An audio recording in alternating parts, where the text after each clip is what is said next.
দেখো, কিয়ামত সম্পর্কে আমি অনেক অনেক ভিডিও দেখেছি, কিন্তু আজকের টপিকটা সম্পূর্ণ ভিন্ন আলাদা ধরনের। একদম। আর আমার দেখেই থাম্বনেল টাইটেল দেখে আমার নিজেরাই শকিং যে ভিডিওটি কতটা ভয়ঙ্কর হতে চলেছে। মানে একদম।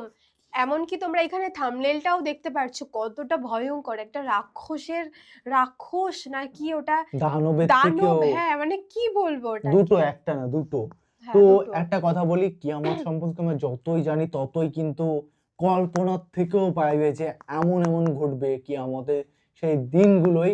মানে বুঝতে পারছি যে কি আমরা বুঝতে পারছি। আমাদের জন্মে যদি হয়ে যায় কিয়ামত, তাহলে তাহলে তো কিছু বলার নেই। সত্যি মানে অবাক লাগে, ভয় লাগে যে কোনোদিন যদি কিয়ামত হয়, সেটা হয়তো আমরা জীবিত নাও থাকতে পারি বা হ্যাঁ। দেখতেও পারি। বা আমাদের পরের যে জেনারেশন তারাও। তারা হয়তো দেখতে পারে। তো A to Z দেখবো আজকের ভিডিওতে, যে ফিতনা দেখে কেউ রক্ষা রক্ষা পাবে পাবে না। না। মানে বুঝতে পারছো? ইয়াজুন এবং মাউজেন, তাই তো? হ্যাঁ, মাউজেজের মাউজেন আগমন ও কিয়ামতের কিয়ামতের। ভবিষ্যৎবাণী। হ্যাঁ, তো দেখতে হবে লাস্ট পর্যন্ত, এবং চ্যানেলে যদি নতুন হয়ে থাকে চ্যানেলটি সাবস্ক্রাইব সাবস্ক্রাইব করে করে দেবে, দেবে, পাশে থাকা বেল আইকনটা টং টং করে করে বাজিয়ে বাজিয়ে দেবে, দেবে, একটা একটা লাইক লাইক করে করে দেবে। দেবে। আর মেইন ভিডিও তোমরা ডেসক্রিপশন বক্সে লিংক পেয়ে যাবে, চেক আউট করে নিও। তো চলো আজকের ভিডিওটি শুরু শুরু করা করা যাক। যাক। কেয়ামতের ঠিক আগে এই পৃথিবীর সাক্ষী হবে এমন এক ভয়ঙ্কর ফিতনার, যার নাম শুনলেই মানুষের শরীরের লোম খাড়া হয়ে যায়। এটি হলো হাজার হাজার বছর ধরে বন্দী থাকা এক ভয়ঙ্কর জাতির গল্প। এটি হলো ইয়াজুজ ও মাজুজের কাহিনী। ইয়াজুজ ও মাজুজ হলো হজরত নূহ আলাইহিসসালামের বংশ থেকে আসা এক জাতি। তারা আমাদের মতোই মানুষ, কিন্তু তাদের স্বভাব চরিত্র আর চেহারা সাধারণ মানুষের মতো নয়। হাদিসের বর্ণনা অনুযায়ী তারা হবে বেটে, তাদের মুখ হবে চ্যাপ্টা, নাক হবে ছোট এবং চোখগুলো হবে ছোট ছোট। তাদের সংখ্যা এতটাই হবে যে তা মানুষের কল্পনাকেও হার মানাবে। তারা যখন কোনো একটি নদীর পাশ দিয়ে যাবে, তখন তারা সেই নদীর সমস্ত পানি পান করে শেষ করে ফেলবে। এই জাতি এতটাই ভয়ঙ্কর হবে, একটা নদীর পানিকেও তারা মিনিটের মধ্যে শেষ করে দিতে পারে, নদীকে মরুভূমিতে পরিণত করে দেবে। তাদের প্রধান বৈশিষ্ট্য হলো তাদের সীমাহীন নিষ্ঠুরতা। তারা কোনো এলাকায় ঢুকলে সেখানে প্রাণের কোনো চিহ্ন রাখে না। তারা সেখানকার সব ফসল নষ্ট করে ফেলে, সব গাছপালা উপড়ে ফেলে, সব পশু পাখি মেরে ফেলে এবং নারী পুরুষ শিশু কাউকেই ছাড়ে না, সবাইকে নির্দয়ভাবে হত্যা করে। বহু শত বছর আগে বাদশাহ জুলকারনাইন নামে আল্লাহর এক নেককার বান্দা ইয়াজুজ ও মাজুজের অত্যাচার থেকে মানুষকে বাঁচানোর জন্য দুটি পাহাড়ের মাঝখানে লোহা ও তামা গলিয়ে এক শক্ত প্রাচীর তৈরি করে দিয়েছিলেন। সেই দিন থেকে তারা সেই প্রাচীরের ওপারেই বন্দী অবস্থায় আছে। হাজার হাজার বছর ধরে প্রতিদিন সকালে তারা সেই প্রাচীরটি ভাঙার জন্য কঠিন পরিশ্রম করে। দিন শেষে যখন তারা ক্লান্ত হয়ে যায়, দেয়ালটা প্রায় ভেঙে ফেলার মতো পাতলা হয়ে যায়, তখন তাদের সর্দার বলে, আজকের মতো থামো, বাকি কাজটা আমরা আগামীকাল এসে শেষ করব। কিন্তু আল্লাহর ইচ্ছায় পরের দিন সকালে যখন তারা ফিরে আসে, তখন তারা দেখে দেয়ালটা আবার আগের মতোই মজবুত আর মোটা হয়ে গেছে। তখন তারা আবার দেয়ালটাকে ভাঙার জন্য লেগে যায়। এভাবেই চলছে দিনের পর দিন, বছরের পর বছর, কিন্তু দেয়ালটা ভেঙে তারা বাইরে আসতে পারে না। কিন্তু কেয়ামতের ঠিক আগে যখন পৃথিবীতে হজরত ঈসা আলাইহিসাল্লাম আসবেন এবং দাজ্জালকে হত্যা করবেন, ঠিক সেই সময়েই আল্লাহ ইয়াজুজ ও মাজুজকে মুক্তি করবেন। সেদিনও তারা আগের মতোই সারা দিন ধরে দেয়ালটা ভাঙতে থাকবে।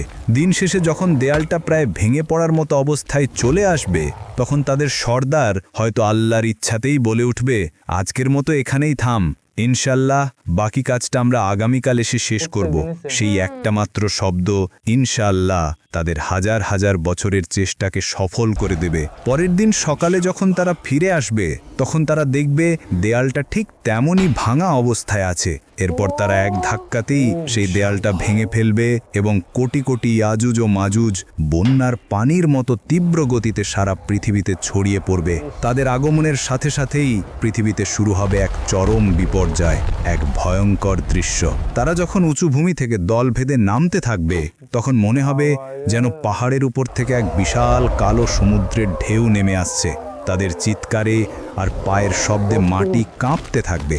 তারা তাদের যাত্রাপথে যা কিছু পাবে সব কিছু ধ্বংস করে দেবে। সবুজ ফসলের মাঠ তাদের পায়ের নিচে পিষে ধুলোয় মিশে যাবে। ফলের বাগানগুলো তারা উপড়ে ফেলবে। শহরের পর শহর তারা জ্বালিয়ে পুড়িয়ে ছারখার করে দেবে। তারা যখন জেরুজালেমের তাবারিয়া নদীর পাশ দিয়ে যাবে তখন তারা সেই নদীর সমস্ত পানি পান করে শেষ করে ফেলবে। নদীটা একদম শুকিয়ে বাপরে! মরুভূমির মতো হয়ে যাবে। কিছুক্ষণ পর যখন তাদের শেষ দলটি সেই শুকনো জায়গার পাশ দিয়ে যাবে তখন তারা একে অপরকে বলবে, হয়তো কোনো এক সময় এখানে পানি ছিল। পৃথিবীর মানুষ ভয়ে আতঙ্কে দিশেহারা হয়ে যাবে। তারা নিজেদের ঘরবাড়ি ছেড়ে পাহাড়ের গুহা এবং জঙ্গলে গিয়ে আশ্রয় নেয়ার জন্য ছুটতে থাকবে। কিন্তু ইয়াজুজ ও মাজুজের হাত থেকে পালানো প্রায় অসম্ভব হবে। তারা পৃথিবীর মানুষকে মারতে মারতে এমন এক পর্যায়ে পৌঁছাবে যখন তারা অহংকার করে বলবে, আমরা তো পৃথিবীর সব মানুষকে মেরে ফেলেছি, এবার তো পৃথিবীতে আমাদের কোনো শত্রু নেই, চলো এবার আকাশের ফেরেশতাদের মারি। এই বলে তারা আকাশের দিকে তাদের তীর ছুড়বেন। আল্লাহ তাদের এই অহংকারকে পৃথিবীর মানুষের সামনে প্রকাশ করার জন্য সেই তীরগুলোকে রক্তমাখা অবস্থায় তাদের কাছে ফিরিয়ে দেবেন। রক্তমাখা তীর দেখে তারা আনন্দে চিৎকার করে বলবে, দেখো, আমরা আকাশের ফেরেশতাদের মেরে ফেলেছি, এখন আমরাই এই মহাবিশ্বের শাসক। তাদের এই ভয়ঙ্কর অত্যাচারে পৃথিবীর ঈমানদার মানুষেরা খুবই বিপদে পড়ে যাবেন। হজরত ঈসা আলাইহিসাল্লাম এবং তার সাথে থাকা মুমিনরা তখন তুর পাহাড়ে আশ্রয় নেবেন। সেখানে তারা অনেক কষ্টে পড়বেন। খাবারের এমন অভাব দেখা দিবে যে একটা গরুর মাথার দাম 100টা সোনার মুদ্রার চেয়েও বেশি মনে হবে। ক্ষুধা আর কষ্টে ঈমানদারদের অবস্থা নাজেহাল হয়ে যাবে। সেই কঠিন আর অসহায় মুহূর্তে যখন বাঁচার আর কোনো উপায় থাকবে না, তখন হজরত ঈসা আলাইহিসাল্লাম এবং তার সঙ্গীরা আল্লাহর কাছে 2 হাত তুলে দোয়া করবেন। আল্লাহ তাদের দোয়া কবুল করবেন। তিনি ইয়াজুজ ও মাজুজের উপর এমন এক গজব পাঠাবেন যা কোনো মানুষ কল্পনা করতে পারবে না। আল্লাহ তাদের ঘাড়ে নাগাফ নামে এক বিশেষ ধরনের পোকা পাঠিয়ে দেবেন। সেই পোকাগুলো তাদের ঘাড়ের মধ্যে ঢুকে তাদের শরীরকে ভেতর থেকে খাওয়া শুরু করবে। কোটি কোটি ইয়াজুজ ও মাজুজ, যারা একটু আগেও নিজেদেরকে পৃথিবীর শাসক বলে দাবি করছিল, তারা এই ছোট্ট পোকার আক্রমণে এক মুহূর্তের মধ্যে পোকামাকড়ের মতো ছটফট করতে করতে মারা যাবে। তারা সবাই একসাথে পচে গলে এমনভাবে মারা যাবে যে তাদের মরাদেহের দুর্গন্ধে পৃথিবীর বাতাসে নিঃশ্বাস নেওয়াই কঠিন হয়ে যাবে। তখন হজরত ঈসা আলাইহিসাল্লাম আবার আল্লাহর কাছে দোয়া করবেন। আল্লাহ তখন উটের ঘাড়ের মতো বিশাল বিশাল পাখি পাঠাবেন। সেই পাখিরা ইয়াজুজ ও মাজুজের কোটি কোটি লাশ তুলে নিয়ে আল্লাহ যেখানে চাইবেন সেখানে ফেলে দিয়ে আসবেন। এরপর আল্লাহ এমন এক রহমতের বৃষ্টি পাঠাবেন যা পৃথিবীর প্রতিটি কোণকে ধুয়ে মুছে একদম পরিষ্কার আর পবিত্র করে দেবে। আর তারপর পৃথিবীতে শুরু হবে এক নতুন শান্তির যুগ, যা আল্লাহর দেওয়া বরকতে পরিপূর্ণ থাকবে। এই ভয়ঙ্কর কাহিনী আমাদের এটাই শিক্ষা দেয় যে আল্লাহর পরিকল্পনা আর ক্ষমতার কাছে পৃথিবীর কোনো শক্তি টিকে থাকতে পারে না। আর ঈমানদারদের জন্য আল্লাহর সাহায্য সব সময় প্রস্তুত, যদি তারা ধৈর্যের সাথে তার কাছে সাহায্য চায়। ইয়াজুজ ও মাজুজের এই কাহিনী যদি আপনার ঈমানকে শক্তিশালী করে থাকে, তাহলে ভিডিওটিতে একটি লাইক দিন এবং আপনার প্রিয়জনদের সাথে শেয়ার করে এই গুরুত্বপূর্ণ জ্ঞানটি ছড়িয়ে দিন।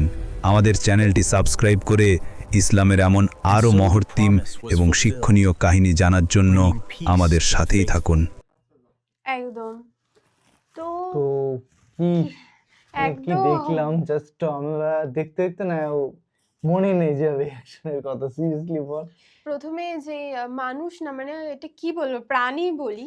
বললো না আবুজুত না কি যেন ওটা বললো, ইয়াজুত এবং মাজুজুত, ঠিক হ্যাঁ আছে, হ্যাঁ হ্যাঁ, এই দুটো ওই যে বললো না আগমন, হ্যাঁ হ্যাঁ, তো এনাদের কারণেই হচ্ছে আমাদের মানুষ জাতির ধ্বংসটা মূল। ধ্বংস, হ্যাঁ সব ধ্বংস হয়ে যাবে, মানে তারপর নদী আবার শুকিয়ে যাবে। মানে সবাই মিলে জল খাওয়ার পর নদী শুকিয়ে যায়, তাও আবার সেকেন্ডের মাথায় বললো। সেকেন্ডের মাথায়। আর ওই প্রাণীগুলোকে দেখতে কেমন অদ্ভুত, আমি তো বাবা। প্রথমে দেখে ভয় পেয়ে মানে ভয় কি মানে আমি যে রিয়াক্ট, আমি মনে হচ্ছে এখনই চলে আসবে বল, মানে কি বলবো, ভয়ানক, মানে ভয়ানক, মানে কি বলছে না একদম। বলছে এখনো আতঙ্কে আছে। যে ভাবলে যে কিয়ামতে কি কি ঘটবে, যদি কেয়ামত আমাদের হওয়ার আগে ইয়াজুজরা কি করবে। যদি এটা যদি হয় তাহলে কি হবে, ভাবলেও ভয় লাগে যে এটা যদি সত্যি হয় আমাদের আমরা তো বাঁচা পুরো থাকতে শেষ একদম। শেষ, মানে এটা ভাবলেই গায়ে কাঁটা দিয়ে উঠছে এখনো। তো একদম। সত্যি খুব হ্যাঁ। সুন্দর একটা কাহিনী শুনলাম। তারপরে অ্যাকচুয়ালি লাস্টের দিকে গিয়ে কিন্তু অনেক ভালো লাগলো। একদম লাস্ট মুহূর্তে গিয়ে এতটা ফ্রেশ লাগলো যে কি থেকে কি হয়ে গেল, মানে সেটা ফ্যান্স সবই কিন্তু উপরওয়ালার হাতে। একদম। তো তোমাদের কেমন লাগলো অবশ্যই কমেন্টে কমেন্ট করে জানাও, এবং কি ধরনের ভিডিও রিয়াকশন চাই সেটাও কমেন্ট করে জানাবে। আর নতুন একটা ফ্রেশ ভিডিওতে দেখাবে, সাবস্ক্রাইব করে দিও হ্যাঁ, আর আদার্স আমাদের চ্যানেলগুলো। হ্যাঁ অবশ্যই আমাদের আদার্স চ্যানেলগুলোর লিংক দেয়া থাকবে, তোমরা please check out check out করো, করে নিও। সাবস্ক্রাইব করে দাও। একদম। আর তোমাদের রিকোয়েস্ট মতনই কিন্তু ভিডিও আসছে, তোমরা একদম। প্লিজ চেক আউট তো করো চলো আর খুব ভালোবাসা দিতে থাকো। Bye bye, take take care. Care.